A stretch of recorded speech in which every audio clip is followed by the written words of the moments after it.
नमस्कार दोस्तों, TNC bullet series में आपका हार्दिक स्वागत और अभिनंदन है। दोस्तों, आज की क्लास को शुरू करने से पहले जो है वो मैं दो बातें आपके सामने जो है वो शेयर करना चाहता हूँ।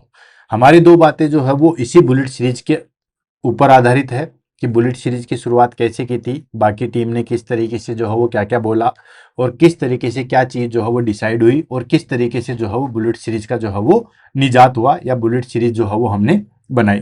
तो दोस्तों, सबसे पहले क्या था कि टीएनसी जो है वो आपके लिए हर तरीके से जो है वो तत्पर है कि आपका किसी भी तरीके से जो है वो सिलेक्शन हो जाए। और उसके लिए टीएनसी जो है वो अलग अलग तरीके से और टीएनसी पूरी टीम टीचर जो है वो अलग अलग तरीके से जो है वो आपके लिए कुछ ना कुछ करते रहते हैं। जैसे पहले साल में जो है वो हमारे पास में पिछले साल के अंदर जो है वो अवधेश सर की जो हो हमारे पास में एडवांस सीरीज आई थी। उसमें जो है वो अवधेश सर ने एनक्लेक्स और मोस्टबी के जो है वो क्वेश्चन करवाए थे और वो सारी चीज़ें जो है वो कंप्लीट की थी।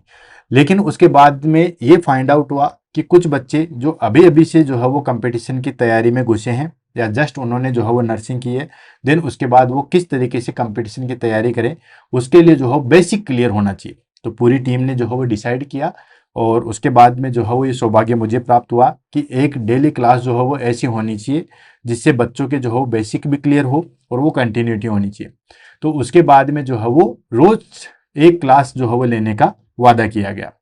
फिर उसके बाद आता है कि क्लास का जो है वो नाम किस तरीके से किया जाए। तो दोस्तों, क्लास का नाम आया हमारे पास में बुलेट से।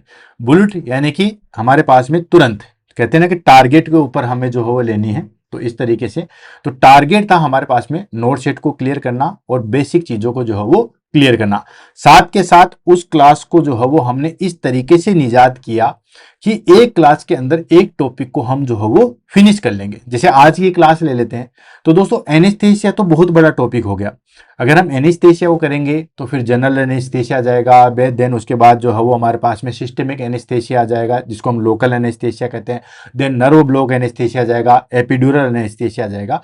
तो ये फाइनल हुआ कि क्यों ना हम टॉपिक को डिवाइड कर दें, लेकिन एक क्लास के अंदर एक टॉपिक को हम फिनिश करें, चाहे कोई सा भी हो।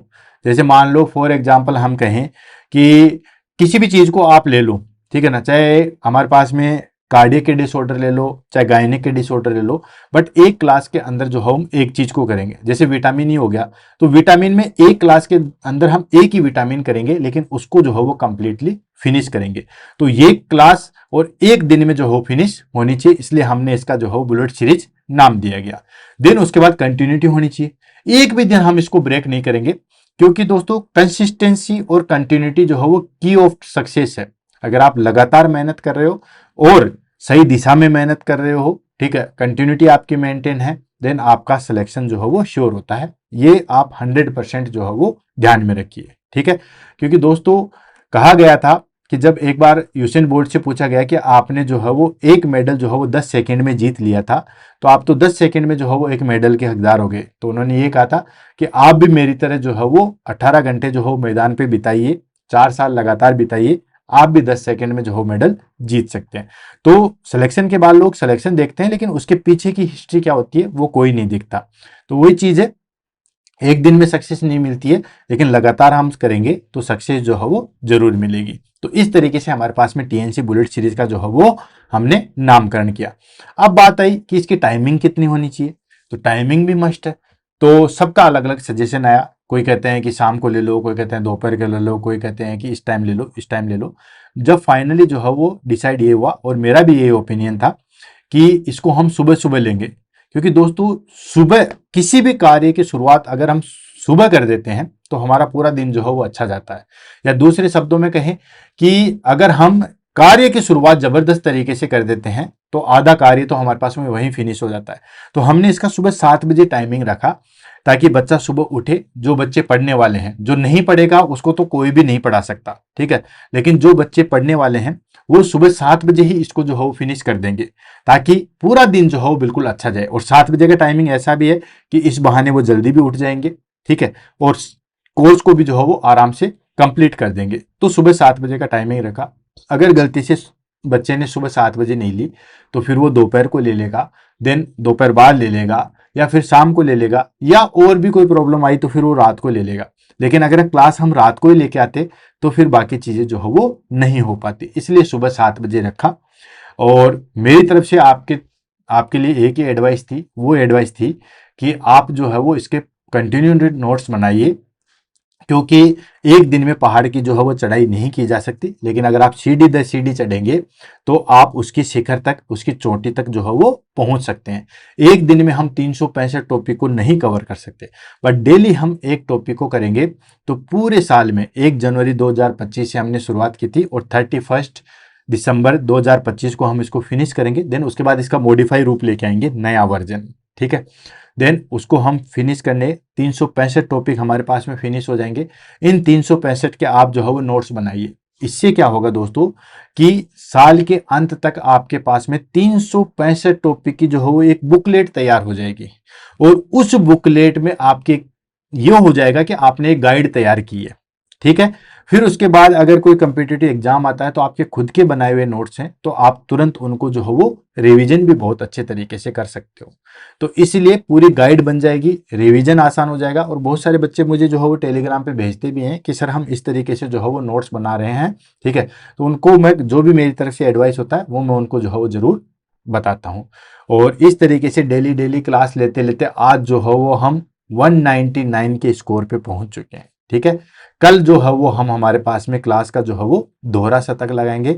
और जितनी भी हमारे पास में क्लास है, जैसे कोई भी क्रिकेटर होता है तो हाफ सेंचुरी मारता है तो बल्ला घुमा के जो है वो अभिनंदन करता है। देन उसके बाद कोई टीचर जो है होता है हमारे पास में जो सेंचुरी मारता है तो अभिनंदन करता है, 150 पे करता है तो अभिनंदन करता है। तो हम अभिनंदन जो है वो ऐसे करते हैं कि जो भी हमारे पास में क्लास है, जैसे 50 थी, 100 थी, 150 थी, उन क्लास को हम लाइव लेके आ रहे थे। यानी कि जितनी भी हमारे पास में 50वें नंबर की क्लास, देन 100 नंबर की क्लास, देन 150 की, और कल जो है वो हमारे पास में दोस्तों 200 नंबर की या दोहरे शतक की जो है वो क्लास आएगी। इसको हम लाइव लाएंगे और उसमें आप जुड़ सकते हो, और जो भी आपकी क्वेरीज है, जो भी आप हमसे बात करना चाहते हो, वो सारी चीजें होगी। थोड़ी क्लास लंबी होगी क्योंकि इसमें हम भरपूर आनंद और एंजॉयमेंट के साथ जो है वो क्लास लेंगे। तो बी रेडी कल की क्लास के लिए, लाइव क्लास के लिए। टाइमिंग हमारे पास में वही रहेगा। अब हम आज की क्लास ले लेते हैं। टीएनसी बुलेट सीरीज की आज की क्लास है दोस्तों एपिड्यूरल एनेस्थीसिया। एपिड्यूरल एनेस्थीसिया के बारे में क्वेश्चन आंसर की अगर हम बात करें कि एग्जाम में जो है वो किस तरीके से क्वेश्चन आंसर आते हैं, ठीक है। तो क्वेश्चन आंसर जो है वो हमारे पास में बहुत तरीके से आते हैं कि एपिड्यूरल एनेस्थीसिया कहाँ लगाया जाता है, कौन सी कंडीशन में लगाया जाता है, क्या सावधानियां रखनी चाहिए। और एक क्वेश्चन मैं आपको बताऊं जैसे कि एपिड्यूरल एनेस्थीसिया का मेन कॉम्प्लिकेशन क्या है। मैंने आज ही जो है उसको काउंट किया था दोस्तों, तो 23 टाइम ये जो है वो क्वेश्चन पूछा गया कॉम्पिटिटिव एग्जाम में कि एपिड्यूरल एनेस्थीसिया का जो है वो मेन कॉम्प्लिकेशन क्या है, ठीक है। तो हाइपोटेंशन है। तो ये सारी चीजें जो हम 1 बाय 1 करके पढ़ेंगे। क्वेश्चन आंसर को हम शुरू से पहले कि कौन कौन से क्वेश्चन आते हैं, इससे हमारे पास में कंसंट्रेशन जो है वो उसी जगह आ जाती है कि ये चीजें तो हमें ध्यान में रखनी ही रखनी है, ठीक है दोस्तों। तो इसके इंट्रोडक्शन से क्वेश्चन आते हैं, इसके इंडिकेशन से क्वेश्चन आते हैं, किस तरीके से क्या क्या चीजें लगाई जाती है उस वहां पे क्वेश्चन आते हैं, किस टाइप के आते हैं वो सारी चीजें, कौन सी चीज यूज की जाती है वो की, एंड देन उसके बाद कॉम्प्लिकेशन से इससे क्वेश्चन आते हैं। नर्सिंग मैनेजमेंट में हमें क्या सावधानी रखनी है उससे क्वेश्चन आते हैं। तो दोस्तों 1 बाय 1 करके चलते हैं, देन आगे बढ़ते हैं, ठीक है।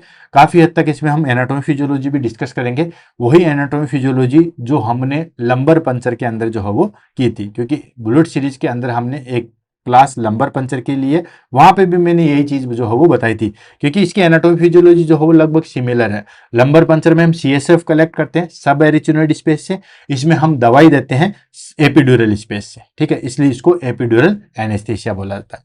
तो 1 बाय 1 करके जो है वो चलते हैं। सबसे पहले हम ले लेते हैं दोस्तों इंट्रोडक्शन।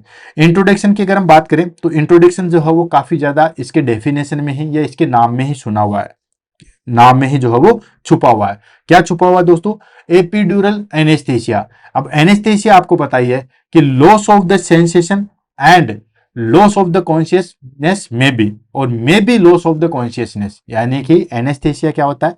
एनेस्थीसिया की एक सिंपल डेफिनेशन होती है, अगर मैं सिर्फ एनेस्थीसिया की बात करूं तो एनेस्थीसिया होता है हमारे पास में लॉस ऑफ द सेंसेशन, मतलब सेंसेशन तो लॉस होगा ही होगा।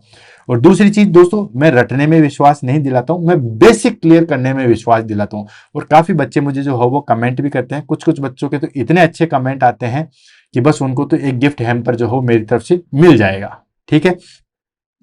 तो एनेस्थेसिया की अगर हम बात करें तो एनेस्थेसिया की एक सिंपल मीनिंग होती है लॉस ऑफ द सेंसेशन। मतलब कहीं पे भी एनेस्थेसिया किया हमने तो सेंसेशन तो लॉस होगा ही होगा।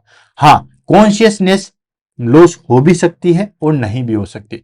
मे और may not be loss of the consciousness. जैसे मान लो जनरल एनेस्थेसिया किया, इनहेल करके बेहोश हुआ आदमी, एनेस्थेसिया में चला गया, तो वहां पे लॉस ऑफ द सेंसेशन तो है ही है, लेकिन कॉन्शियसनेस भी जो है वो खत्म हो जाती है, कॉन्शियस भी जो है वो क्लाइंट नहीं रहता है। ठीक है, तो वो तो हो गया। अब ऐसे मान लो यहाँ पे मुझे स्टिच लगाने हैं, तो यहाँ पे मैंने जो है वो लोकल एनेस्थेसिया दे दिया, तो सेंसेशन तो लॉस हो ही होगी, लेकिन कॉन्शियसनेस नहीं हुई। मुझे पता है कि टाके लग रहे हैं, लेकिन दर्द वगैरह नहीं हो रहा। तो एनेस्थेसिया होता है लॉस ऑफ द सेंसेशन, मे और may not be loss of the consciousness. ये सिंपल डेफिनेशन होती है। अब एपिड्यूरल एनेस्थेसिया क्या होता है? एपिड्यूरल एनेस्थेसिया होता है कि हम एनेस्थेसिया दे रहे हैं, लेकिन कहां पे? एपिड्यूरल में। अब ये एपिड्यूरल कहां होता है उसको हम ले लेते हैं। तो दोस्तों ब्रेन और स्पाइनल कॉर्ड की कवरिंग होती है जिसको हम मेनिंजेज कहते हैं, और उस कवरिंग में आपने जो है वो कभी सुना होगा। ठीक है, 3 प्रकार की लेयर होती है। एक होती है ड्यूरा मैटर, एक होती है अरिचिनॉइड मैटर, और एक होती है पाया मैटर। ठीक है, तो जो हमारे और इनके बीच में स्पेस भी होता है। ठीक है, पाया मैटर बिल्कुल ब्रेन के टच होती है, ब्रेन या स्पाइनल कॉर्ड के टच होती है। उसके बाद जो हमारे पास में एरिचिनोइड मैटर और पाया मैटर के बीच में होता है उसको हम सब एरिचिनोइड स्पेस कहते हैं, जहां पे हमारे पास में है वो दोस्तों सब एरिचिनोइड फ्लूइड जो है वो भरा होता है। देन उसके बाद हमारे पास में सब एरिचिनोइड स्पेस और ड्यूरा मैटर, इनके बीच में जो है वो स्पेस होता है, उसको हम दोस्तों सब ड्यूरल स्पेस कहते हैं। और सबसे ऊपर वाला जो होता है वो होता है हमारे पास में एपिड्यूरल। क्लियर? तो 1 बाय 1 करके जो है वो चलते हैं। अभी आएगा, डोंट वरी, अगर नहीं समझ में आया तो कोई बात नहीं, आगे आएगा। आपको इतना पता होना है कि इस तरीके से जो है वो कवरिंग होती है। तो दोस्तों epidural anaesthesia is type of regional anaesthesia. ये जो है वो एक टाइप होता है रीजनल एनेस्थीसिया का। और रीजनल एनेस्थीसिया किसको कहते हैं? एक किसी रीजन में, जैसे इस हाथ को जो है वो सुन्न करना है तो ये रीजनल एनेस्थीसिया हो गया, गर्दन को यहां तक सुन्न करना है तो ये रीजनल हो गया, इस हाथ को करना है तो ये रीजनल हो गया, यहां हमारे पास में चेस्ट से नीचे को करना है तो ये रीजनल हो गया। ठीक है, तो epidural anaesthesia is the type of regional anaesthesia that block pain in a particular region of the body. जो क्या करता है दोस्तों? ब्लो कर देता है किसको? पेन को। तो ये बेसिकली जो है वो पेन रिलीफ में या पेन को जो है वो मैनेज करने के लिए जो है वो काम में आता है। तो it block pain in a particular region of the body, किसी पर्टिकुलर बॉडी के जो है वो रीजन में हम पेन को जो है वो ब्लॉक कर देते हैं।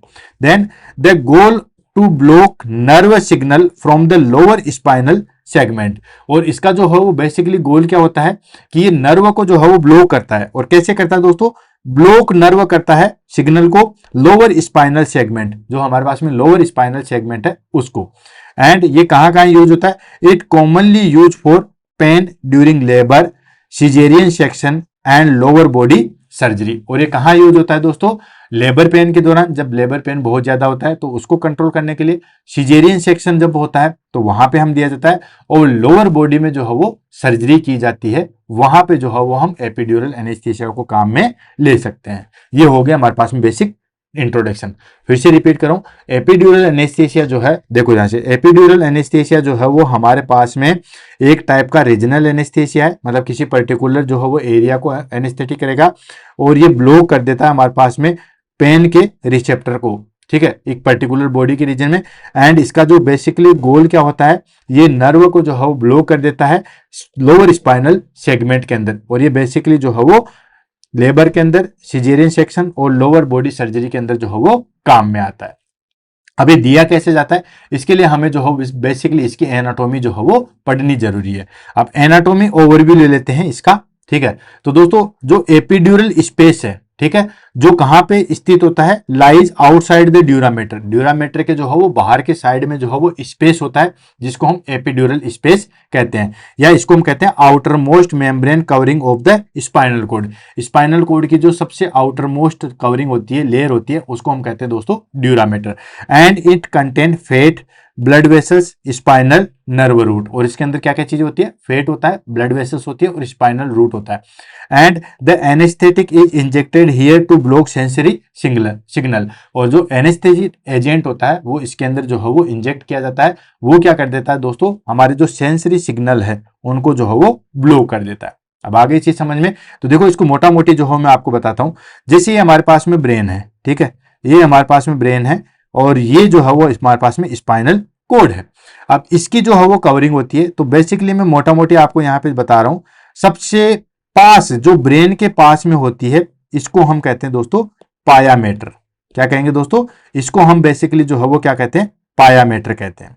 क्लियर? देन उसके बाद में सेकेंड लेयर आती है ऊपर की साइड में, ठीक है। एक लेयर ये होती है जिसको हम क्या कहते हैं दोस्तों? That is called arachnoid matter. Arachnoid matter, ठीक है। तीसरी चीज आती है हमारे पास में, इससे भी बाहर वाली चीज आती है जिसको हम क्या कहते हैं दोस्तों? इसको हम कहते हैं ड्यूरामेटर, ठीक है। सबसे बाहर वाली होगी, इसको हम कहेंगे दोस्तों ड्यूरामेटर।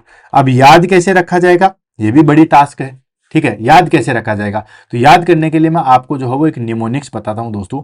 पाया मतलब पास, ठीक है, और ड्यूरा मतलब दूर। जो ब्रेन के बिल्कुल टच में लेयर होती है उसको हम कहते हैं पाया मैटर, और जो सबसे दूर होती है उसको हम कहते हैं ड्यूरा मैटर, और जो बीच में बच गई वो हो गई हमारे पास में एरिचिनोइड मैटर।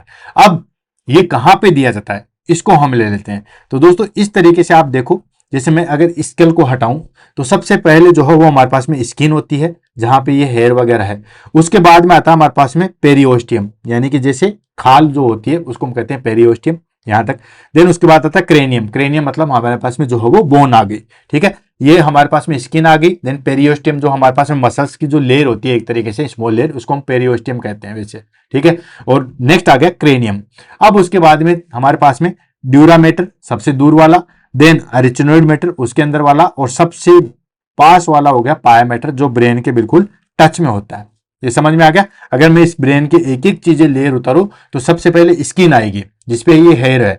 जैसे स्किन उतरेगी तो एक मसल्स की जो हो पतली लेयर आती है जिसको हम पेरियोस्टियम बोलते हैं। पेरियोस्टियम वैसे होता है बिल्कुल थिन, जहां पे मसल्स बेसिकली अटैच होती है ना, उसको हम बोलते हैं पेरियोस्टियम। उसके बाद आगे बोन। बोन को हटाएंगे तो सबसे पहले हमें ड्यूरामेटर दिखेगा। ड्यूरामेटर को उठाएंगे देन एरिचिनोइड मैटर दिखेगा। एरिचिनोइड मैटर को उठाएंगे पायामेटर दिखेगा। पायामेटर जो है वो ब्रेन के टच में होता है। पायामीटर और ब्रेन के बीच में कोई स्पेस नहीं होता। अब देखो इसके स्पेस की बात कर लेते हैं, तो इसको ध्यान से रखो दोस्तों। ये हमारे पास में स्कल आ गई, हम स्कल से शुरुआत करते हैं, ठीक है। उसके बाद में ये आ गया हमारे पास में ड्यूरामेटर, राइट। उसके बाद आ गया हमारे पास में एरिचिनोइड मैटर, ठीक है। देन उसके बाद आ गया हमारे पास में पायामेटर। ये तीन चीजें, और लास्ट आ गया हमारे पास में ब्रेन। ब्रेन को जो हो मैं इस कलर से रख देता हूं, ये हो गया हमारे पास में ब्रेन, ठीक है। लेयर कौन कौन सी होगी? लेयर हमारे पास में जो है वो तीन होगी। कौन कौन सी? दैट इज कॉल्ड, ये हो गई हमारे पास में ड्यूरामेटर, देन उसके बाद एरिचिनोइड मैटर, और तीसरी होगी हमारे पास में पायामेटर जो बिल्कुल ब्रेन के टच में है। अब देखो समझो ध्यान से, सब हम नीचे से शुरुआत करेंगे। नीचे से करेंगे तो थोड़ा समझने में जो है वो इजी होगा, ठीक है। देखो यहाँ पे जो है वो सेक्शन काट के यहाँ पे दिखाया गया, इस पे भी हम जाएंगे। नीचे से हम शुरुआत करते हैं। ब्रेन आ गया, ये ब्रेन आ गया हमारे पास में, ठीक है। इस तरीके से समझो ये ब्रेन आ गया, ठीक। अब ब्रेन के ऊपर बिल्कुल चिपकी हुई लेयर होती है जिसको हम क्या कहते हैं दोस्तों? पायामेटर। तो जो ब्रेन के बिल्कुल टच में होती है, कोई स्पेस नहीं होता दोनों के बीच में, बिल्कुल ऐसे चिपकी हुई रहती है, जैसे लेमिनेशन होता है मार्कशीट के ऊपर वैसे फिक्स होती है, इसको हम कहते हैं पायामेटर, ठीक है। देन उसके बाद में आ गई थी कौन सी हमारे पास में? एरिचिनोइड मैटर। तो एरिचिनोइड मैटर और पायामेटर के बीच में एक स्पेस लेयर होता है, स्पेस प्रेजेंट होता है, जिसको हम कहते हैं सब एरिचिनोइड स्पेस। सब एरिचिनोइड क्यों बोला? क्योंकि हम एरिचिनोइड के जस्ट नीचे है। जो नीचे होता है उसको सब बोलते हैं, जो ऊपर होता है उसको एपी बोलते हैं, ध्यान रखना, ठीक है। तो एरिचिनोइड मैटर के जस्ट नीचे और पायामेटर के बीच में होता है जिसको हम बोलते हैं सब एरिचिनोइड स्पेस। क्लियर हो गया? तो ये हो गया हमारे पास में सब एरिचिनोइड स्पेस, जहां पे क्या होता है, यहां पे हमारे पास में एक इंपॉर्टेंट चीज दैट इज कॉल्ड सीएसएफ जो है वो सर्कुलेट होता रहता है। सेरिब्रो स्पाइनल फ्लूइड यहीं पे सर्कुलेट होता रहता है सब एरिचिनोइड स्पेस में। क्लियर? सब एरिचिनोइड स्पेस आ गया, उसके ऊपर आ गया हमारे पास में that is called arachnoid matter. यहां तक क्लियर होगी? अब एरिचिनोइड मैटर और उसके ऊपर आता है ड्यूरामेटर। एरिचिनोइड मैटर और ड्यूरामेटर के बीच में एक स्पेस होता है।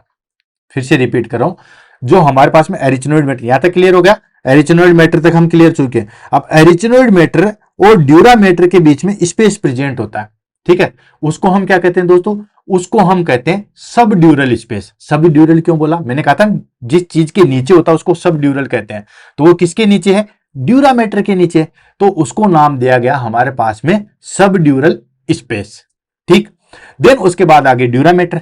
अब ड्यूरामेटर के ऊपर एक स्पेस और प्रेजेंट होता है, जो कहां होता है, ड्यूरामेटर और जो हमारे पास में बोन है, बोन आ गई ना, अब तो हम नीचे से ऊपर बढ़ रहे हैं, बोन आ गई, तो ड्यूरामेटर और बोन के बीच में एक स्पेस होता है, उसको हम बोलते हैं एपिड्यूरल स्पेस। क्या बोलेंगे दोस्तों, एपिड्यूरल स्पेस। और वहीं पे हम दवाई डालते हैं, इसीलिए इसको बोला एपिड्यूरल एनेस्थीसिया। अब ये यहीं क्यों डालते हैं, अभी ये भी तो रीजन है, हम एपिड्यूरल में क्यों डालते हैं। तो दोस्तों इसके बहुत सारे एडवांटेज हैं, बहुत सारे एडवांटेज। कैसे, ये एक यहां डालने का एक अच्छा तरीका है कि थोड़ी सी दवाई से काम हो जाता है। पहली बात, बिल्कुल सेफ है, ठीक है, ब्रेन में ज्यादा दिक्कत नहीं आएगी, ठीक है। देन उसके बाद कंटिन्यूअसली, किसी को जो है वो दर्द चल रहा है 6 घंटे 8 घंटे, अगर आप पेन किलर दोगे तो उसका असर 2 घंटे 3 घंटे, लेकिन ऐसा तो नहीं है कि पूरे 24 घंटे हो जाए, इसका असर रहता है 24 घंटे, क्योंकि दवाई धीरे धीरे जो है वो जाती रहती है, और क्लाइंट कुछ भी करे, बातचीत करेगा, सब कुछ करेगा, बस दर्द जो है उसको नहीं होगा। तो वहां पे हम दवाई जो है वो डालते हैं। क्लियर हो गया। अब देखो इस इमेज को देख लेते हैं ताकि सारी चीजें जो है वो क्लियर हो जाए, ठीक है। तो आप चाहे ऊपर से चलो चाहे नीचे से चलो, नीचे से चलेंगे तो हमें ज्यादा समझ में आएगा, क्योंकि पिछले 15 साल से टीचिंग मैं करवा रहा हूं, मुझे पता है कि नीचे से जब हम चलेंगे तो ज्यादा समझ में आएगा। तो नीचे से हम शुरुआत करते हैं, देन उसके बाद आगे बढ़ते हैं। सबसे पहले आगे दोस्तों ये आ गया हमारे पास में ब्रेन। तो ब्रेन है, ब्रेन के जस्ट टच में बताया था लेमिनेशन टाइप से क्या चीज प्रेजेंट होती है दोस्तों, पायामीटर। और पायामीटर को याद कैसे रखोगे, पायामीटर को रख लो बिल्कुल पास में होता है, ठीक है। तो पास है तो ये हो गया हमारे पास में पायामीटर, ठीक है। पायामीटर के ऊपर जो है वो एक और मैटर प्रेजेंट होता है जिसको हम बोलते हैं एरिचिनोइड मैटर। समझ में आ गया। तो पायामीटर से जस्ट ऊपर है हमारे पास में एरिचिनोइड मैटर, ठीक है। अब एरिचिनोइड मैटर और पायामीटर के बीच में एक स्पेस प्रेजेंट होता है जिसको हम बोलते हैं दोस्तों, दैट इज कॉल्ड सब एरिचिनोइड स्पेस। ये जो देख रहे हो आप ध्यान से देखो, मैं इससे बना देता हूं, ये तो हो गया हमारे पास में एरिचिनोइड मैटर, क्लियर। और ये हो गया हमारे पास में पायामीटर, राइट। ये हो गया हमारे पास में पायामीटर, ये दोनों खत्म हो जाएंगे। फिर से रिपीट कर रहा हूं, ये हो गया हमारे पास में एरिचिनोइड मैटर, ठीक है। देन ये हो गया हमारे पास में पायामीटर। इन दोनों के बीच में ये ज्वालनुमा संरचना देख रहे हो, ये स्पेस प्रेजेंट होता है जिसको हम बोलते हैं सब एरिचिनोइड स्पेस। और इसके अंदर जो है वो हमारे पास में क्या प्रेजेंट होता है दोस्तों, CSF जो है वो सर्कुलेट होता है, CSF जो है वो प्रेजेंट होता है। यहां तक चीज क्लियर होगी। अब बात आती है हमारे पास में, दैट इज कॉल्ड कि एरिचिनोइड मैटर के ऊपर एक और मैटर प्रेजेंट होता है सबसे दूर वाला, जिसको हम कहते हैं ड्यूरामेटर। याद कैसे रखोगे दोस्तों, ड्यूरामेटर को आप याद रख सकते हो दूर वाला, ठीक है। अब ड्यूरामेटर और एरिचिनोइड मैटर के बीच में एक स्पेस प्रेजेंट होता है जिसको हम बोलते हैं दोस्तों सब ड्यूरल स्पेस। अच्छा, ये मैंने बता दिया था, ये जैसे हमारे पास में कोई लेयर है, ठीक है, ये हमारे पास में कोई भी चीज है, तो अगर जो ऊपर प्रेजेंट होती है इसको हम बोलते हैं एपी, और जो नीचे होती है उसको हम बोलते हैं सब, ठीक है। तो जैसे ये ड्यूरामेटर है, समझ लो यहां पे, ये लो, ये हो गया हमारे पास में ड्यूरामेटर, ठीक। तो ड्यूरामेटर हो गई, नीचे वाला हो गया हमारे पास में सब ड्यूरल स्पेस, सब ड्यूरल स्पेस। ऊपर वाला हो गया हमारे पास में एपीड्यूरल स्पेस। तो जो ऊपर है वो एपी होता है और जो नीचे है वो हमारे पास में सब होता है। तो सब एरिचिनोइड, क्योंकि एरिचिनोइड मैटर के जस्ट नीचे है, ठीक है। तो ये हो गया हमारे पास में ड्यूरामेटर, ड्यूरामेटर, ठीक है। फिर से रिपीट करूं, ड्यूरामेटर और एरिचिनोइड मैटर के बीच में एक स्पेस प्रेजेंट होता है जिसको बोलते हैं सब ड्यूरल स्पेस। ये जो आप देख रहे हो दैट इज कॉल्ड सब ड्यूरल स्पेस। ये देखो, ये जो प्रेजेंट है ये सब ड्यूरल स्पेस। उसके बाद में ड्यूरामेटर से ऊपर, और ये आ गए हमारे पास में बोन, ठीक है। तो ये आ गए हमारे पास में बोन, दैट इज कॉल्ड, ये आ गए बोन। और बोन के बीच में और ड्यूरामेटर के बीच में एक स्पेस प्रेजेंट होता है जिसको हम क्या कहते हैं दोस्तों, इसको हम कहते हैं एपिड्यूरल स्पेस। और इसी एपिड्यूरल स्पेस में हम क्या करते हैं दोस्तों, दवाई डालेंगे जिसको हम एपिड्यूरल एनेस्थीसिया कहेंगे। यहां तक चीज समझ में आ गई। आई थिंक पूरी चीजें जो है वो क्लियर हो गई होगी। एपिड्यूरल जो है एनेस्थीसिया क्या होता है। सबसे पहले हमने एनेस्थीसिया के बारे में बता दिया, देन मैंने एपिड्यूरल के बारे में बता दिया। अब यहां पे हम दवाई डालेंगे उसको हम कहेंगे एपिड्यूरल एनेस्थीसिया। अब यहाँ पे कौन सी कंडीशन में डाल सकते हैं, क्यों डालेंगे, क्या एडवांटेज है, क्या डिसएडवांटेज है, क्या कॉम्प्लिकेशन हो सकती है, क्या नर्सिंग मैनेजमेंट होना चाहिए, ये हम फटाफट करके इस टॉपिक को जो है वो फिनिश करते हैं। तो दोस्तों अब आ जाता है हमारे पास में that is called drug use in epidural anaesthesia. Epidural anaesthesia में कौन सी ड्रग्स हम जो है वो काम में लेते हैं। तो सबसे पहले लोकल एनेस्थेटिक ड्रग, यानी कि जो हम लोकल एनेस्थीसिया में काम में लेते हैं, नॉट जनरल एनेस्थीसिया में, जो लोकल एनेस्थेटिक में काम लेते हैं वो ड्रग्स हम काम में ले सकते हैं। वो कौन सी होती है दोस्तों, लिडोकेन, आपने सुना होगा, जाइलोकेन, लिडोकेन 2%, 5%, 10% ऐसे आती है, ठीक है। तो लिडोकेन यूज कर सकते हैं, देन बुपिवेकेन यूज कर सकते हैं, एंड रोपिवेकेसिन जो है वो यूज कर सकते हैं, ठीक है। और एडजेसेंट के रूप में हम ओपोइड यूज कर सकते हैं। ओपोइड जो हो बेसिकली हमारे पास में जो है वो आती है, कोई कैंसर का पेशेंट है, ठीक है, या जो हमारे पास में हॉस्पाइस केयर के अंदर जा रहा है उसके अंदर हम जो है वो काम में ले सकते हैं। वहां पे हम फेंटानिल, मॉर्फिन जो है वो काम में ले सकते हैं फॉर एनहेंस्ड एनाल्जेसिया, ठीक है। और एपिनेफ्रिन काम में ले सकते हैं अगर हमें लंबे समय तक जो है वो एक्शन में लेना है, ठीक है। तो लोकल एनेस्थेटिक भी काम में ले सकते हैं और एडजेसेंट भी जो है वो काम में ले सकते हैं, दोनों ड्रग्स जो है वो काम में ले सकते हैं। देन उसके बाद आता है हमारे पास में इंडिकेशन। भाई एपिड्यूरल एनेस्थेसिया की जो है वो क्या क्या इंडिकेशन होती है। तो दोस्तों मैंने आपको 2-3 इंडिकेशन पहले ही बताई थी कि लेबर के अंदर काम में ले सकते हैं, लेबर पेन लंबे समय तक होता है, ठीक है, तो वहां पे हमें कॉन्ट्रेक्शन भी चाहिए। अब ऐसा तो नहीं है कि डिलीवरी के अंदर जो है वो लेबर पेन चालू है और माता जो है वो बिल्कुल लेबर में है और आप उसको जनरल एनेस्थेसिया देके बेहोश करके लौटा दे कि यार बेचारी को पेन तो नहीं होगा, तो ऐसा तो हम नहीं कर सकते, ठीक है। तो एपिड्यूरल एनेस्थेसिया बेसिकली जो है वो कहाँ कहाँ यूज होता है उसको हम ले लेते हैं। सबसे पहली चीज लेबर और वेजाइनल डिलीवरी, ठीक है। लेबर या वेजाइनल डिलीवरी, कोई भी क्लाइंट, कोई भी फीमेल जो है वो लेबर पेन में है उसमें हम काम में ले सकते हैं, और अगर वेजाइनल डिलीवरी हो रही है वहां पे हम एपिड्यूरल एनेस्थीसिया काम में ले सकते हैं।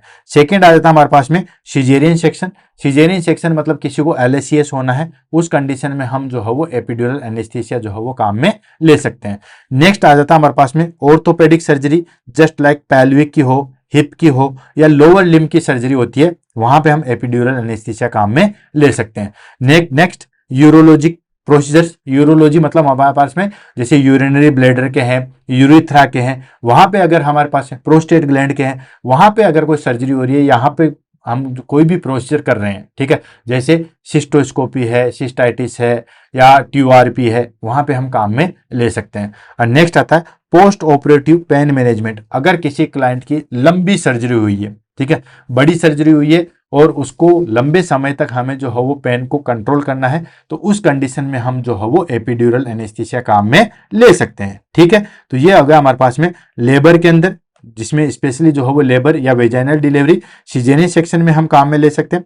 ऑर्थोपेडिक सर्जरी हो लोअर लिम्ब की, जैसे और हिप, पेल्विस उनकी, अच्छा ऑर्थोपेडिक में ऊपर वाली चीजें नहीं आएगी, जैसे हैंड की हो, ऐसा नहीं है, ठीक है, उनकी सर्जरी में हम एपिड्यूरल एनेस्थीसिया काम में नहीं लेते हैं। नेक्स्ट जो है वो यूरोलॉजिक प्रोसीजर, ठीक है, यूरिनरी सिस्टम से रिलेटेड, दैट इज का यूरिनरी ब्लैडर, BPH हो या फिर हमारे पास में प्रोस्टेट, यूरिथ्रा, इनकी सर्जरी हो। और पोस्ट ऑपरेटिव पेन मैनेजमेंट, अगर लंबी या बड़ी सर्जरी हुई है उस कंडीशन में हम काम में ले सकते हैं। नेक्स्ट आता है हमारे पास में that is called Contra indication. Contra indication में सबसे पहले आता है एब्सोल्यूट, मतलब उसमें तो जो है वो हम करेंगे करेंगे नहीं, ठीक है, यानी कि ये चीज तो जो है वो उस कंडीशन में तो हम एपिड्यूरल एनेस्थीसिया बिल्कुल नहीं लगाएंगे, ठीक है, ये कॉन्ट्रा इंडिकेशन। पहला आ जाता है patient refusal. Patient refusal in the sense, अगर पेशेंट ने मना कर दिया ना कि मैं ये नहीं करवाऊंगा, तो आप नहीं लगा सकते, और ये तो बेसिकली राइट ऑफ पेशेंट भी होता है। अगर पेशेंट ने किसी चीज के लिए मना कर दिया है तो आपको कभी भी जो है वो जबरदस्ती वो चीज नहीं करनी है, ठीक है। तो पेशेंट रिफ्यूजल में आप जो है वो एनेस्थीसिया या एपिड्यूरल एनेस्थीसिया नहीं लगा सकते। Next local infection at the injection site, ठीक है, लोकल इन्फेक्शन हो, जैसे मान लो किसी को जो है वो दैट इज कॉल्ड ब्रेड सोर हो या प्रेशर अल्सर हो उसी जगह पे, ठीक है, L1, L2, L3, L4 उस जगह पे अगर ऐसा कोई इन्फेक्शन वाली जगह हो तो हम नहीं ले सकते। क्यों? क्योंकि जैसे अगर वहां पे इन्फेक्शन है, देन वहां आप नीडल डालोगे तो वो इन्फेक्शन जो पहले बाहर था वो अब जो है वो क्रॉस इन्फेक्शन के माध्यम से जो है वो स्पाइनल कॉर्ड और ब्रेन तक पहुंच सकता है। तो लोकल इन्फेक्शन या इंजेक्शन साइट पे हम नहीं लगाते हैं। नेक्स्ट आ जाता है दोस्तों कोग्लियोपैथी। कोग्लियोपैथी मतलब ब्लीडिंग डिसऑर्डर, जैसे किसी क्लाइंट को जो है वो DIC हो, ठीक है, डिसएमिनेटेड इंट्रावेस्कुलर कोगुलोपैथी हो, उस कंडीशन में भी हम जो है वो एपिड्यूरल एनेस्थीसिया नहीं लगाते हैं। नेक्स्ट, इंक्रीज इंट्राक्रेनियल प्रेशर, अगर कोई client increase ICP intracranial pressure से जो है वो सफर कर रहा है तो उस कंडीशन में भी हम जो है वो नहीं लगाते हैं। Next, severe hypovolaemia, severe hypovolaemia की कंडीशन में भी हम जो है वो नहीं लगाते हैं। क्यों है? क्योंकि दोस्तों एपिड्यूरल एनेस्थीसिया का कॉम्प्लिकेशन ही जो है वो हाइपोवोलेमिया है या हाइपोटेंशन है, जो कि मैंने आपको थोड़ी देर पहले बताया था, आगे भी आ जाएगा। तो अगर क्लाइंट पहले से हाइपोवोलेमिया है या हाइपोटेंशन में है, अगर उसको हम एपिड्यूरल एनेस्थीसिया लगा देंगे तो देन उसके बाद बड़ी दिक्कत आ जाएगी उसको कंट्रोल करने में। तो हाइपोवोलेमिया की कंडीशन में भी हम जो है वो नहीं लगाते हैं। नेक्स्ट आ जाता है हमारे पास में, दैट इज कॉल्ड रिलेटिवली जो है वो क्या क्या इंडिकेशन हो सकती है। तो दोस्तों अगर क्लाइंट सेप्सिस की कंडीशन में तो भी हम नहीं लगाते हैं। And pre existing neurological disorder, अगर पहले से ही जो हो उसको कोई न्यूरोलॉजिकल डिसऑर्डर्स है, जस्ट लाइक एपिलेप्सी हो, देन पार्किंसंस डिजीज हो, ठीक है, अल्जाइमर डिजीज हो, ठीक है, कोई भी न्यूरोलॉजिकल डिसऑर्डर है तो उस कंडीशन में भी हम जो है वो नहीं लगाते हैं। Next, anatomically spinal defect, anatomically spinal defect in the sense अगर उसको पहले से कोई स्पाइनल का डिफेक्ट हो, जैसे न्यूरल ट्यूब डिफेक्ट हो, स्पाइनो बाइफिडा हो, कोई भी जो है वो स्पाइनल की डिफॉर्मिटी है, उस कंडीशन में हम जो है वो नहीं लगाते हैं। तो ये हमारे पास में कुछ कंडीशंस है जिसमें हम जो है वो that is called epidural anaesthesia नहीं लगाते हैं। क्लियर? और बिल्कुल रटने वाली कोई चीज नहीं है, अगर आप थोड़ा सा दिमाग लगा के भी सोचोगे तो ये सारी चीज हो सकती है। नेक्स्ट आ जाता है हमारे पास में प्रोसीजर्स, यानी कि कैसे हम एपिड्यूरल एनेस्थीसिया को जो है वो लगाते हैं। तो दोस्तों सबसे पहले आ जाता है हमारे पास में पेशेंट पोजीशन, अगर किसी क्लाइंट को जो है वो हम एपिड्यूरल एनेस्थीसिया लगा रहे हैं तो कौन सी पोजीशन देंगे। तो पोजीशन हमारे पास में वही सेम है जैसे हम लंबर पंचर में जो है वो रखते हैं, वही पोजीशन रखनी पड़ेगी। क्यों? क्योंकि लंबर पंचर में भी सेम प्रोसीजर ही होता है, बस वहां पे हमें एक स्टेप आगे वाले जो है वो स्पेस में जाना पड़ता है, दैट इज कॉल्ड सब एरिचिनोइड स्पेस तक नीडल घुसानी पड़ती है। इसमें हम जो है वो उससे बाहरी हमारे पास में काम हो जाता है, दैट इज कॉल्ड ड्यूरामीटर से बाहरी काम हो जाता है। तो ये थोड़ा सा जो है वो लेस कॉम्प्लिकेशन है, ठीक है। तो पेशेंट पोजीशन की बात करें तो वही हमारे पास में या तो सिटिंग पोजीशन या लाइंग पोजीशन या फिर सी शेप पोजीशन, जैसे बच्चा जो है वो फिटल में रहता है, ठीक है, इस बिल्कुल सिकुड़ा हुआ और सी शेप में, ठीक है।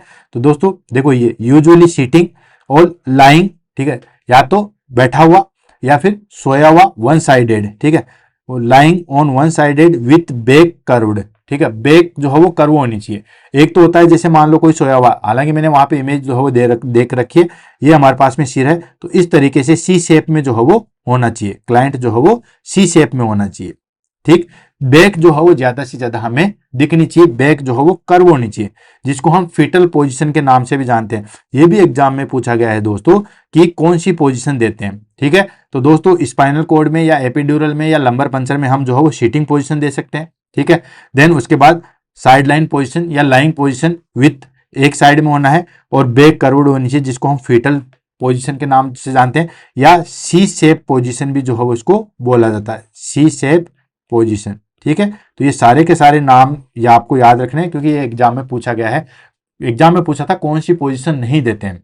पहला ऑप्शन दे दिया सिटिंग, तो सिटिंग देते हैं। सेकंड दे दिया फीटल पोजीशन, तीसरी दे दिया सी शेप, और पांचवी हमारे पास में जो है वो और कोई दे देगा, लिथोट्रेमी दे देगा, या फिर जो है वो हमारे पास में जो है वो और कोई पोजीशन दे देगा, ठीक है। तो आपको ये चीज करना है। बच्चे सोचते हैं फीटल पोजीशन कौन सी आ गई तो उसी पे क्लिक करके आ जाते हैं। तो दोस्तों ध्यान रखना, फीटल पोजीशन देते हैं जैसे बच्चा गर्भ के अंदर रहता है, फीटस की कंडीशन में होता है, बिल्कुल झुका हुआ, पूरी बोन जो है वो कर्व होती है, तो इस तरीके से, ठीक है। तो ये तो हो गए हमारे पास में पेशेंट पोजीशन, पेशेंट की पोजीशन इस तरीके से देते हैं।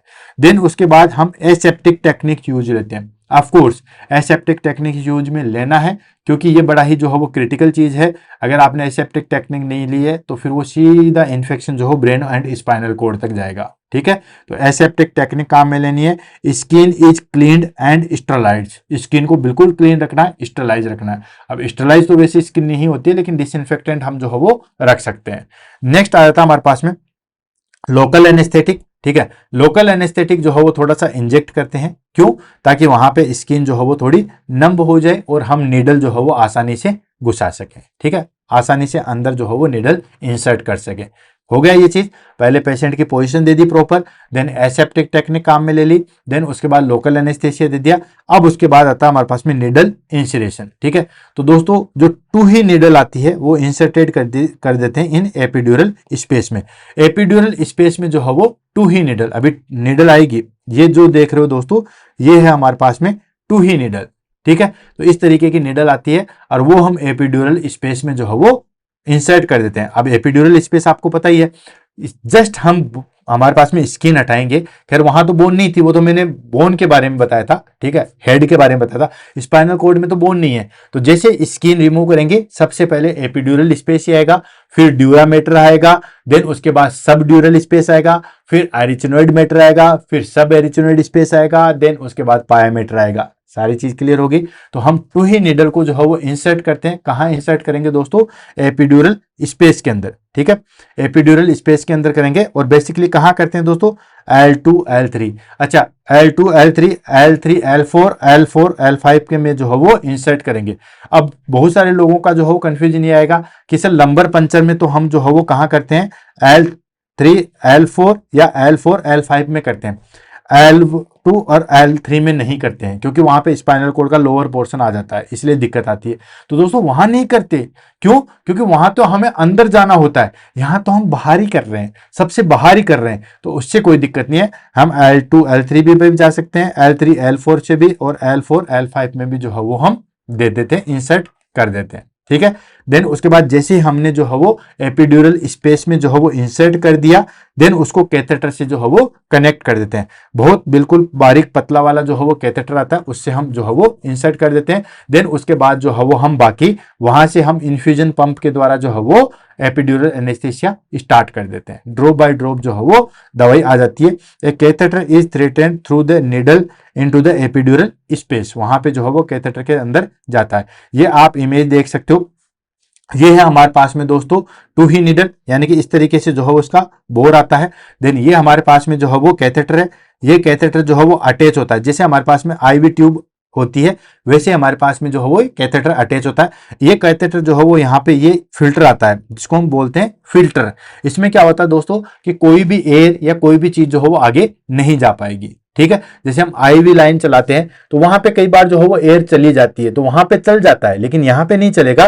तो ये बेसिकली जो है वो एयर फिल्टर आता है। ठीक है, एयर इससे आगे जो है वो नहीं जाएगी। ठीक है, तो ये हो गया हमारे पास में, ये निडल आ गई, ये हमारे पास में कैथेटर आ गया, और ये जो है वो हमारे पास में एयर फिल्टर आ गया। तीनों चीज होती है जहां पे हम जो है वो क्लियर करते हैं। तो ध्यान रखना, ये होता है हमारे पास में फिल्टर, या बेसिकली एयर जो है वो फिल्टर होता है। ये हमारे पास में जो है वो कैथेटर आता है जहां से कनेक्ट करते हैं, और ये जो है वो हमारे पास में निडल आती है। ठीक है, तो ये तीनों चीज होगी।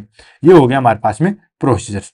अब हम ले लेते हैं दोस्तों टेस्ट डोज, यानी कि जैसे हमने कंप्लीट कर दिया, देन ऐसा नहीं है कि तुरंत जो हम स्टार्ट कर देंगे, नहीं, पहले हम टेस्ट करेंगे। टेस्ट डोज जैसे हम बीटी चढ़ाते हैं तो शुरू में जो है वो 1-2 मिनट जो है वो थोड़ा थोड़ा ब्लड चढ़ाते हैं कि कोई दिक्कत तो नहीं, देन उसके बाद ब्लड जो है वो पूरा स्पीडली थोड़ा चढ़ाते हैं। तो इसमें हम क्या करते हैं दोस्तों? टेस्ट डोज करते हैं। इसमें हम क्या करते हैं? Small amount of drugs is given to test for correct placement. थोड़ा सा जो है फ्लू डाल के जो है वो थोड़ा सा टेस्ट डोज करते हैं कि सही तरीके से जो है वो चीज जा रही है या नहीं जा रही है। और नेक्स्ट आ जाता है हमारे पास में ड्रग एडमिनिस्ट्रेशन। जब सारी चीज ओके है, ड्रग सही तरीके से, जैसे हम कैनुला लगाने के बाद थोड़ा सा जो है वो फ्लश करके देखते हैं तो हमें पता चल जाता है कि कैनुला जो हो बिल्कुल सही जगह है, तो ड्रग एडमिनिस्ट्रेशन करते हैं। इसमें हम क्या करते हैं दोस्तों? एनेस्थेटिक इज एडमिनिस्ट्रेटेड कंटिन्यूअसली और इंटरमीडिएटली थ्रू द कैथेटर। वो होता है हमारे पास में according to physician order. Physician order के अनुसार होता है कि ड्रग्स जो है वो कंटिन्यूअसली देनी है। कंटिन्यूअसली देनी है तो हम जो है वो हमारे पास में इन्फ्यूजन पंप, ठीक है, या सिरिंज पंप के द्वारा जो हम देते हैं। ठीक है, इन्फ्यूजन पंप या सिरिंज पंप जो है वो इसके द्वारा जो है हम कंटिन्यू मेडिसिन देते हैं। ठीक है, या फिर हम जो है वो इंटरमीडिएट इन द सेंस जैसे 2 घंटे पे देना है, फिर 2 घंटे का रेस्ट, या फिर 2 घंटे देने के बाद 4 घंटे का रेस्ट। ठीक है, तो इंटरमीडिएटली और कंटिन्यूसली जो दवाई हमें देनी होती है अकॉर्डिंग टू ऑर्डर, वो हम जो है वो देते हैं। क्लियर है? यहां तक चीज क्लियर होगी। देन नेक्स्ट आता है हमारे पास में कि कितने समय पे या कहाँ पे जो है वो हम शुरुआत करते हैं। तो शुरुआती जो है वो हमारे पास में ऑन सेट होता है हमारे पास में 10 to 20 मिनट्स, और ड्यूरेशन होती है वो होती है डिपेंड ऑन ड्रग डोज, कितने समय तक चलाना है, कंटिन्यूसली चलाना है या इंटरमिटेंट चलाना है, ये सारी चीजें। तो शुरुआती हम जो है वो देखेंगे 10 से 20 मिनट, यानी कि जो स्मॉल डोज हम दे रहे थे जिसको हम टेस्ट डोज कहते हैं, ठीक है। तो टेस्ट डोज जो है हमारे पास में शुरू में 10 से 20 मिनट तक देखते हैं, उसके बाद ड्यूरेशन हमारे पास में चलती है अकॉर्डिंग टू डिजीज कंडीशन, वो हमारे पास में लंबी चलती है, जिस हिसाब से फिजिशियन ने ऑर्डर किया उस हिसाब से चलती है, ठीक है। देन उसके बाद था हमारे पास में एडवांटेज। भाई हम एपिड्यूरल एनेस्थीसिया कर रहे हैं तो उसका क्या एडवांटेज है, ठीक है। तो ये हमारे पास में आता है एडवांटेज। सबसे पहले प्रोवाइड एक्सीलेंट पेन रिलीफ, और ये बिल्कुल सही भी बात है, ये एक्सीलेंट पेन रिलीफ है हमारे पास में। किसी क्लाइंट को बहुत ज्यादा दर्द हो रहा है, छोटा मोटा दर्द हुआ, घंटे 2 घंटे वाला दर्द हुआ, उसके लिए नहीं, लेकिन जैसे लेबर पेन है लंबा समय तक चलेगा, ठीक है, ऐसे कैंसर का पेशेंट है उसको पेन हो रहा है, तो लंबे समय के पेन के लिए जो है वो ये परफेक्ट चीज है, ठीक है। यानी कि provide excellent pain relief while patient remain conscious, यानी कि पेशेंट को हमें कॉन्शियस भी रखना है और कॉन्शियस पेशेंट रहता है, और पेन जो है वो हमारे पास में कंटिन्यूस रिलीफ चलता है। आपने देखा होगा किसी किसी क्लाइंट को जो हो पेन जब कंट्रोल ही नहीं होता है तो हम जो है वो फेंटानिल देते हैं, ठीक है ना। देन उसके बाद जो है पेशेंट को रिलीव कर देते हैं, अनकॉन्शियस कर देते हैं, ठीक है। देन इसमें क्या होता है हमारे पास में पेन रिलीफ के लिए हम जो है वो पेशेंट कंटिन्यूस कॉन्शियस भी रहता है और कंटिन्यूस पेन रिलीफ भी जो है वो होता है। नेक्स्ट आता है less systemic drug exposure compare to general anaesthesia. General anaesthesia के कंपेयर में बहुत कम जो है वो ड्रग्स का एक्सपोजर होता है, और ये बिल्कुल सही भी बात है। माइन्यूट ड्रग्स के से ही जो है हमारे पास में काम हो जाता है। जो दवाई हमें 5 mg चाहिए होती है, एपिड्यूरल एनेस्थीसिया में वो 1 mg में ही काम हो जाता है। 5 mg को आप IV दोगे या जनरल एनेस्थीसिया दोगे तो 5 mg जितना काम करेगी उतना काम हमारे पास में 1 mg ही जो है वो कर देगी। तो क्लाइंट को ड्रग एक्सपोजर नहीं हुआ, यानी कि कम ड्रग्स में ही जो है वो काम हो गया, कम ड्रग्स में मैक्सिमम आउटपुट जो है वो निकल गया। नेक्स्ट आता है can be use post operatively analgesic, ठीक है। किसी को लंबी सर्जरी हुई है, जो हमने थोड़ी देर पहले भी डिस्कस किया, तो उसमें हम एनाल्जेसिक के रूप में काम में ले सकते हैं, ठीक है।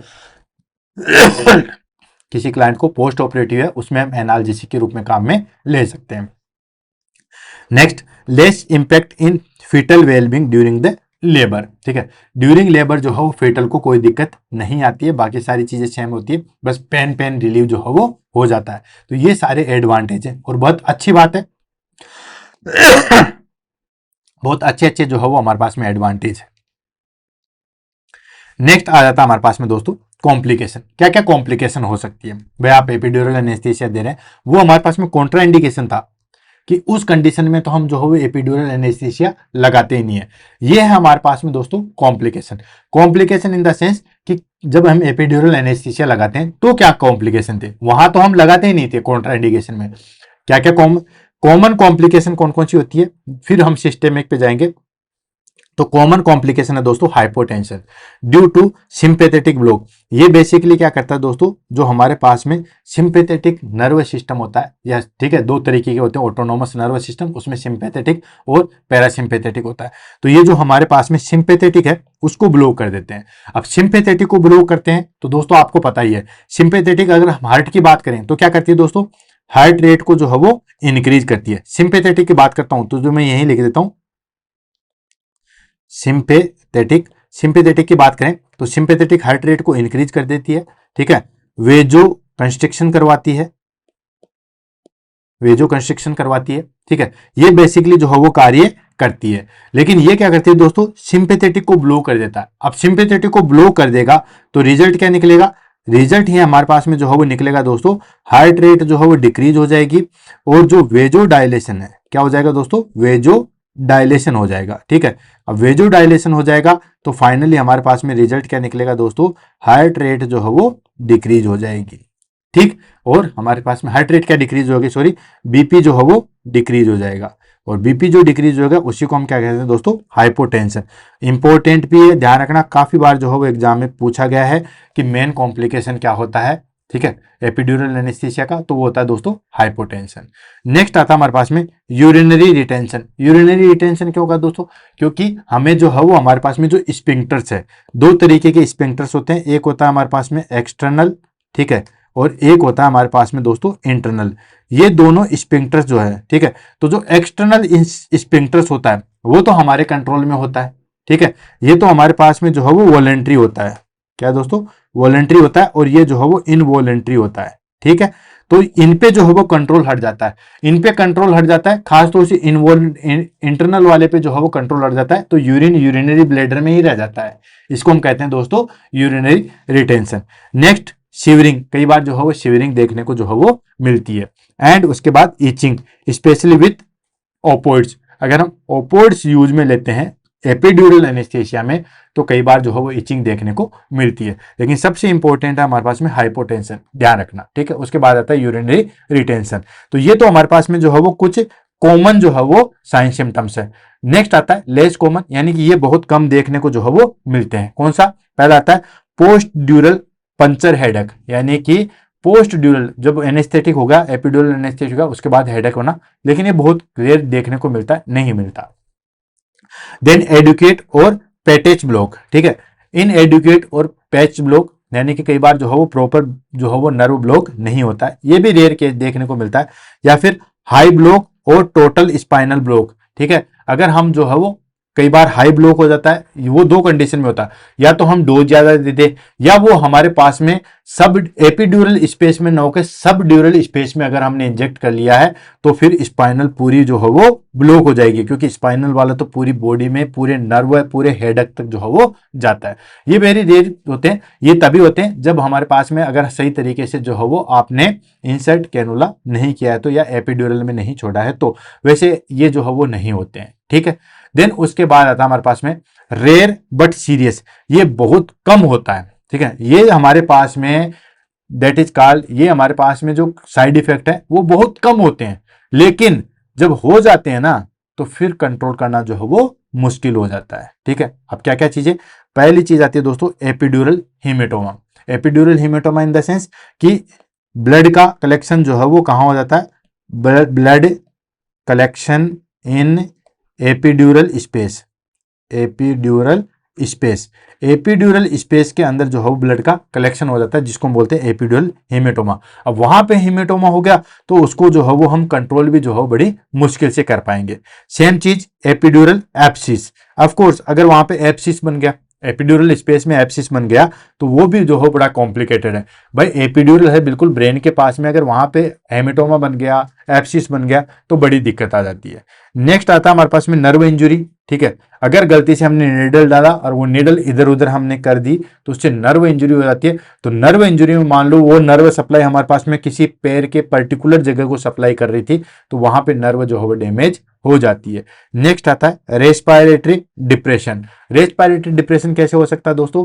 अगर हाई डोज दे दी, जस्ट लाइक ओपोइड की हाई डोज दे दी, तो रेस्पिरेटरी डिप्रेशन जो है वो हो जाता है। तो ये हमारे पास में कुछ कॉम्प्लिकेशन थे। सबसे पहले कॉमन कॉम्प्लिकेशन के बारे में हमने डिस्कस किया, देन उसके बाद में जो है वो लेस कॉमन, जो बहुत कम देखने को मिलते हैं, देन उसके बाद बहुत ही कम देखने को मिलते हैं, बहुत बट बहुत ज्यादा जो है वो सीरियस होते हैं, उसको हमने जो है वो यहाँ पे देखा है। नेक्स्ट आ जाता है हमारे पास में that is called nursing responsibility.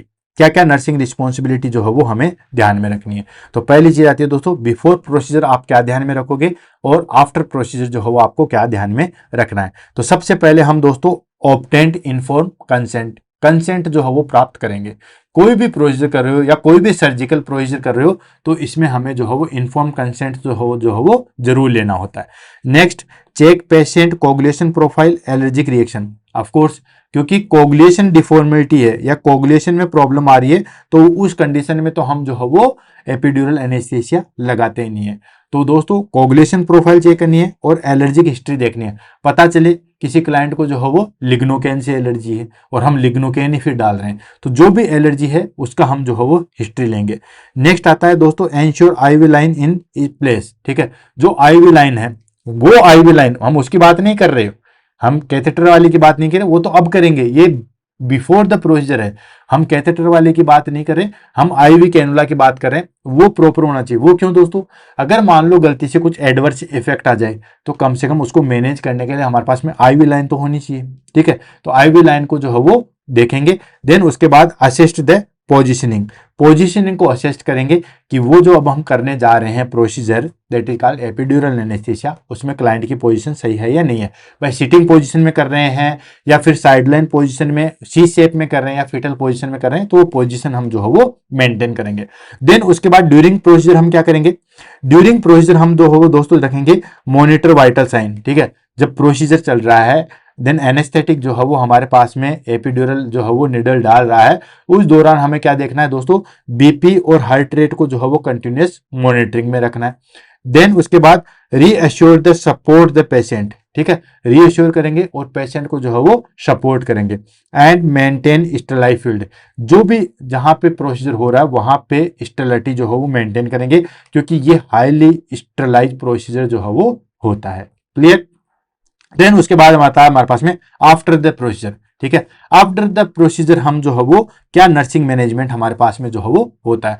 तो आफ्टर द प्रोसीजर की हम बात करें कि चलो ठीक है, प्रोसीजर हो गया, आपने निडल डाल दिया, देन उसके बाद कैथेटर पे अटैच कर दिया। देन उसके बाद हमें जो है वो किस चीज का ध्यान में रखना है? तो उसमें हमें ध्यान में रखना है दोस्तों मॉनिटर फॉर हाइपोटेंशन, जो कि सबसे ज्यादा जो है वो इंपॉर्टेंट है। हाइपोटेंशन को देखना है, ब्रेडिकार्डिया को देखना है, ब्रेडिकार्डिया को भी देखना है, सेंसरी और मोटर ब्लॉक को भी देखना है। ब्रेडिकार्डिया ये सब चीजें क्यों होगी दोस्तों? क्योंकि ये हमारे पास में बेसिकली जो है वो सिंपैथेटिक ब्लॉक करता है, सिंपैथेटिक ब्लॉक जो है वो करता है, तो इसकी वजह से ये चीजें होगी। देन उसके बाद नेक्स्ट आता है असेस पेन रिलीफ इफेक्टिवनेस, ठीक है। हम पेन रिलीफ के लिए कर रहे हैं, एपिड्यूरल एनेस्थीसिया भी आपने दे दिया, दवाई भी चला दी, फिर हम देखते हैं कि पेन रिलीफ जो है वो कितना होता है। पेन रिलीफ की इफेक्टिवनेस को हम देखते हैं, assess the pain relief effectiveness, pain relief की जो है वो इफेक्टिवनेस को देखते हैं। नेक्स्ट आ जाता है हमारे पास में monitor urine output and bladder distension, ठीक है। यूरिन आउटपुट को चेक करेंगे एंड ब्लैडर डिस्टेंशन को देखेंगे। क्यों? क्योंकि हमारे पास में आपको पता है कि एपिड्यूरल एनेस्थीसिया का जो है वो कॉम्प्लिकेशन क्या है दोस्तों? Urinary retention. तो कई बार जब सुन हम कर देते हैं तो यूरिन पास आउट नहीं होता है, तो इसके लिए ब्लैडर डिस्टेंशन मतलब ब्लैडर फैला हुआ तो नहीं है या यूरिन आउटपुट प्रॉपर आ रहा है या नहीं आ रहा, उस चीज को हम देखेंगे। नेक्स्ट हमारे पास में watch for sign of complication. Complication के साइन क्या होते हैं दोस्तों? हेडेक होगा, इन्फेक्शन होगा या न्यूरोलॉजिकल साइन जो हो वो हमें देखने को मिलेगा। तो ये सारी चीजें जो हम देखते हैं। नेक्स्ट आता है हमारे पास में epidural in labour. Epidural in labour में किस तरीके से करते हैं दोस्तों, कब करते हैं, इसको हम देख लेते हैं। तो बेसिकली जो है वो कब किया जाता है दोस्तों? जब हमारे पास में सर्विक्स जो है वो 4 से 5 सेंटीमीटर जो है वो डायलेट हो जाती है, तब हम जो है वो उसको शुरुआत करते हैं। अगर हमें लेबर के अंदर जो है वो एपिड्यूरल एनेस्थीसिया देना है तो हम कब शुरुआत करेंगे दोस्तों? तो एडमिनिस्ट्रेड ड्यूरिंग एक्टिव लेबर, ठीक है। ड्यूरिंग एक्टिव लेबर जब होते हैं तब देते हैं, और यूजुअली कब देते हैं? जब सर्विक्स हमारे पास में 4 से 5 सेंटीमीटर जो है वो डायलेट हो चुकी है तब। देन उसके बाद provide pain relief without the loss of consciousness. Of course हमें पता ही है कि इसमें लॉस ऑफ द कॉन्शियसनेस नहीं होता है, पेन रिलीफ जो है वो कंटिन्यूसली चलता रहता है। Next allow for mother to be alert during childbirth, ठीक है। देन उसके बाद जो भी अलर्ट रहता है चाइल्ड बर्थ के दौरान जो है वो उसको मदर को अलाउ, ये सारी चीजें जो है वो करते हैं, तो ये चीज ध्यान में रखना। लास्ट आ जाता है हमारे पास में आज की क्लास का, हम फटाफट इसकी जो है वो समरी ले लेते हैं, देन उसके बाद जो है वो क्लास को फिनिश करते हैं। ऑलरेडी हमारे पास में बहुत लंबी क्लास हो चुकी है। समरी की अगर हम बात करें तो दोस्तों सबसे पहले टाइप कौन सा है दोस्तों? ये रीजनल एनेस्थीसिया का टाइप है, ध्यान रखना।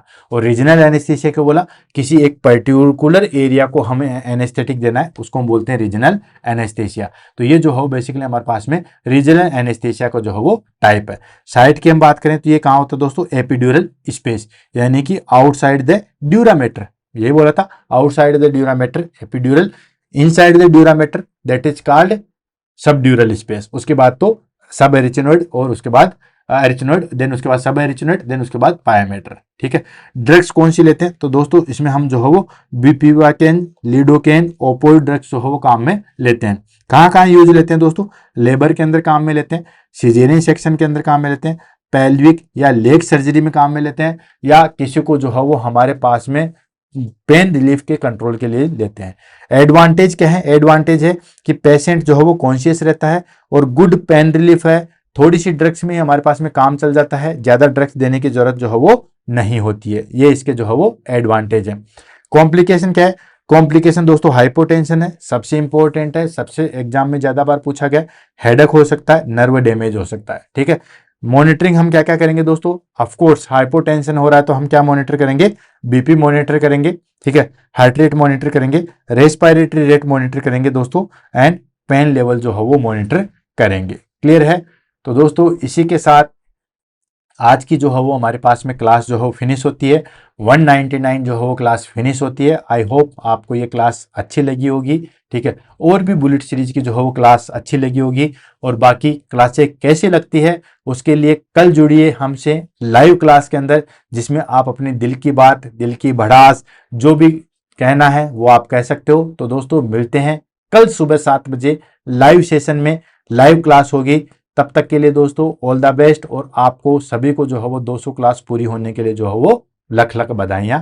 Thank you so much. Class कैसी लगी उसके बारे में कमेंट कर सकते हो, या फिर कल आप लाइव भी मुझे जो है वो बता सकते हो। इसी के साथ आज की क्लास से अलविदा लेते हैं, मिलते हैं कल सुबह 7 बजे। All the best, have a nice day.